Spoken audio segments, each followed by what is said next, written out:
Welcome to the Horrible Historians History Channel. We're here to talk about history. My name's Tobin. And My name is Dr. MJ. I'm working on my PhD in Egyptology. I might change to an art major, though. I don't know. This is my professor, MJ. Egyptologist. Yeah.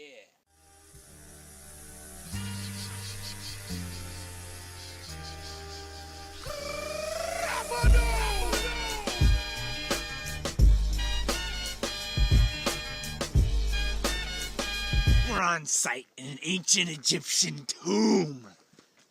Ready to find out what's inside.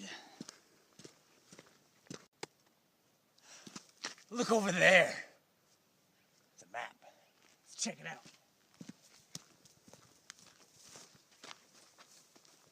So, it looks like we want to go over here. We're stuck in this direction. So we gotta go do some climbing. Today, we're going where no man has gone before in ancient Egypt to find the hidden secrets of what they've left us over all these years.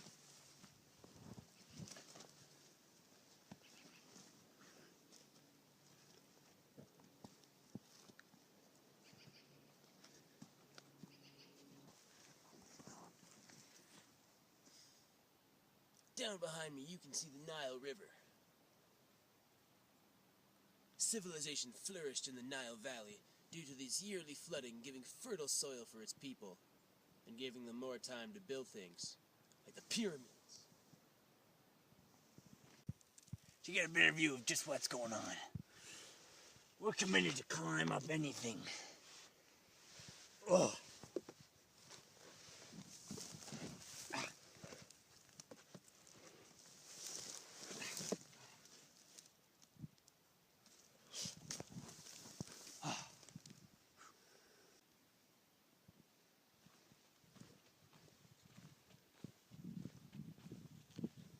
Oh, howdy. I didn't see you there.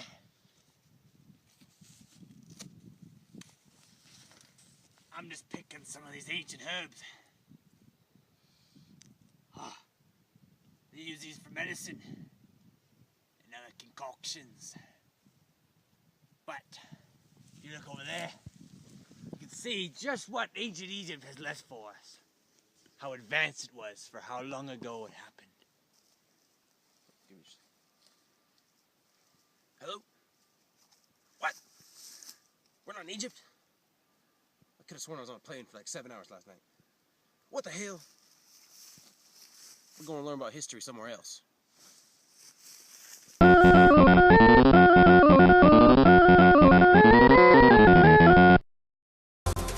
This time, on Horrible Historians, we take a look at unlocking the secrets of the ancient civilization of Egypt.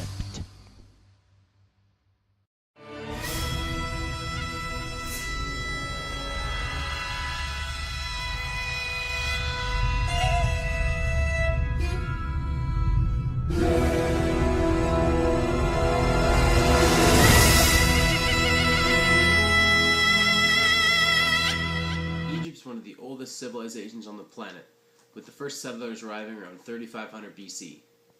The Nile Valley was a great place for civilization because they could use basin irrigation for their fields, unlike the Mesopotamians at the same time, who had complex systems to get their water. Now, after the first settlers settled in, then came a big improvement of the lives of the Egyptian people with the dynastic era. Cities were built, and Lower and Upper Egypt were finally established together. During Egypt's first dynasty, around 3200 BC, the ancient Egyptians developed their own form of writing, hieroglyphics. They also had another form of writing, Demotic. That was just used for casual things. Nothing interesting. Hey, those look like animals or something. That's so cool. That's right, past me. The Egyptians made their hieroglyphs out of things from around where they lived. They would write on wood and papyrus. No, it's papyrus. Papyrus, ah. They would also write inside stone structures on the walls. The history of ancient Egypt is broken up into three main periods: the Old Kingdom, the Middle Kingdom, and the New Kingdom. The Old Kingdom began in the year 2650 BC. This was the beginning of the rise of culture and power in ancient Egypt. At that time, Egypt was ruled by King Djoser, who reigned from Memphis. Djoser ordered the construction of the Step Pyramid, which was the first step.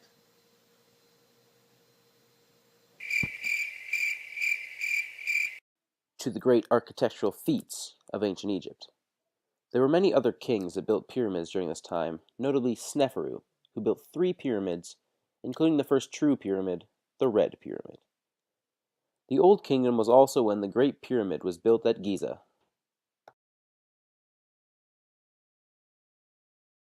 At this time, Egypt expanded their trade by using ships to travel the Red Sea to places like Punt, or modern-day Somalia. They also expanded their territory through military campaigns. The Old Kingdom ended in 2181 BC and was then faced with a weak period, the First Intermediate Period. During the First Intermediate Period, temples were raided, statues and artwork were destroyed.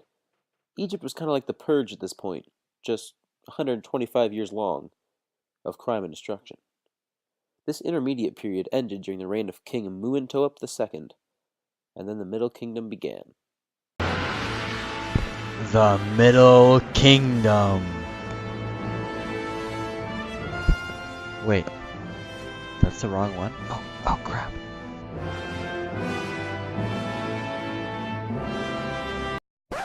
So the actual Middle Kingdom was established at around 2055 BCE, right around the time when Mentuhotep II took the throne.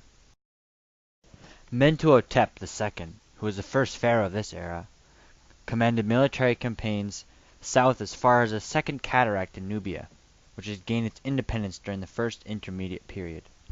He also restored Egyptian hegemony over the Sinai region, which had been lost to Egypt since the end of the Old Kingdom.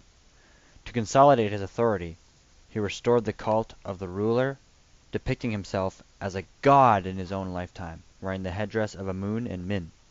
He died after over 51 years of ruling and passed the throne to his son. Cats were also starting to get domesticated in this time period as well, coming from Nubia and Libya. Another fascinating fact is that they started making ovens to cook their bread. They also advanced their cooking style with the ever so Italian loved olive oil. There are also some literary changes. They developed the writing and made advancements in ink and pens. Also, in 1950 BC, an obelisk was erected in the Temple of Heliopolis. No, not that one. Oh, we'll get into that soon. This marvel, still standing today, was called Tekhenu by the workers. Then, 25 years later, in 1925 BC, there was a proven cultural exchange between Mesopotamia and Egypt. Up until 1850 BC, nothing out of the ordinary really happened, until King Sensret III conquered Nubia and Canaan. And that marked the end of the Middle Kingdom.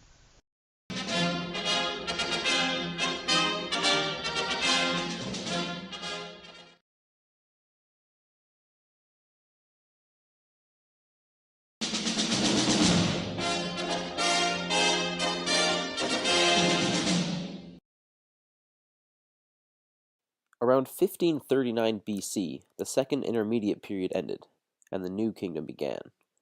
This is when Egypt was at the height of its power and success. This period lasted for about 500 years, and it was the last great time in ancient Egyptian history. Ahmose I was the first pharaoh of the New Kingdom. He reigned from Thebes.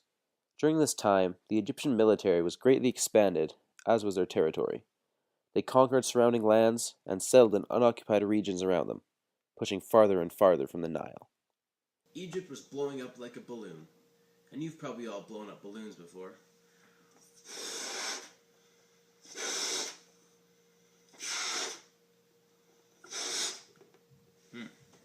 Now, most of you have probably heard of King Tut and all the great things he did for Egypt.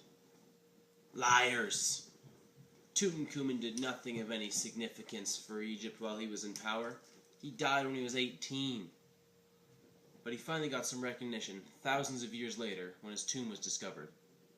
If they hadn't found this guy's tomb, no one would know his name. No one would even know he existed. It was a big archaeological discovery, and now they know he exists. Just slid right into the history books. Now we all know war comes with a big price tag, and that had a big hand in the decline of ancient Egypt.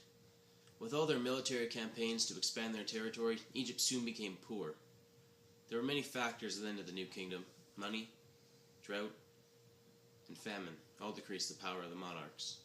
And soon the control in Egypt fell to priests and other high-ranking officials.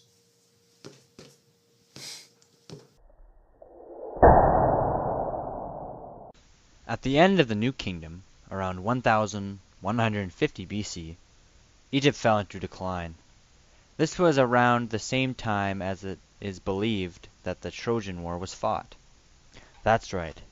The movie that Brad Pitt starred in, Troy, was based off of this war. No, that's Fight Club. No, that's just a regular picture of Brad Pitt. Ah, there we go.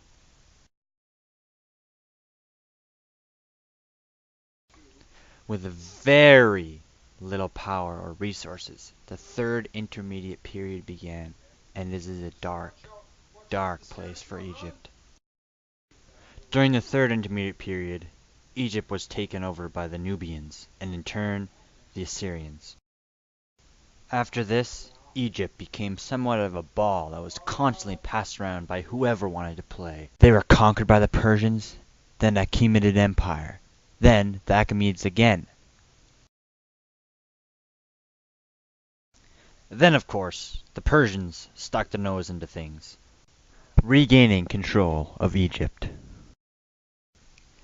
In the 3rd century BC, Alexander the Great conquered Egypt. This was the beginning of the Greek influence on Egypt. There was a few more true Egyptian rulers before the last of their kind. Cleopatra came to power in the year 51 BC.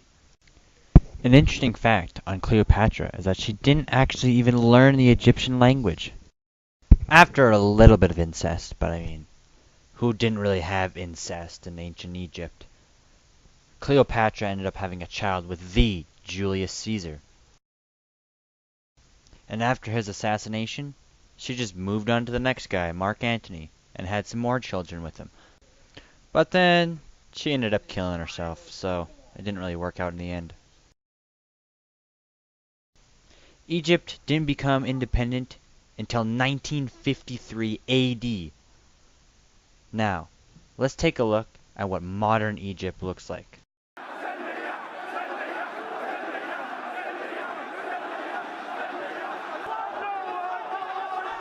On second thought, let's not. Egypt has left behind a really big legacy, so let's take a look at some references that we would know nowadays, starting with the classic William Shakespeare play, Cleopatra. Next, we'll move on to something more modern times with Scorpion King.